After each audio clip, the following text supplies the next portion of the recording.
ভারত যখন ১৯৪৭ সালের ১৫ আগস্ট স্বাধীন হলো, গোটা উপমহাদেশে চলছিল উল্লাসের ঢেউ।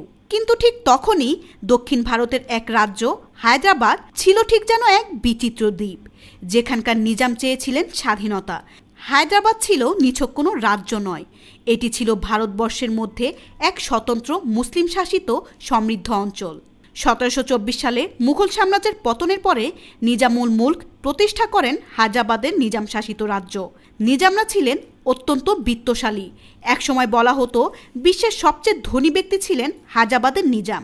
হীরা জহরত মণিমাণিক্যে পরিপূর্ণ রাজপ্রাসাদ, ১৭,০০০ সৈন্যের সেনাবাহিনী, নিজস্ব ডাক বিভাগ, নিজস্ব রেলওয়ে, সব মিলিয়ে এটি ছিল এক স্বতন্ত্র রাজ্য। হায়দ্রাবাদের নিজাম মীর উসমান আলী খান চেয়েছিলেন একটি স্বাধীন হায়দ্রাবাদ, যেটি না ভারত না পাকিস্তান, একটি আলাদা রাষ্ট্র হিসেবে বাঁচবে।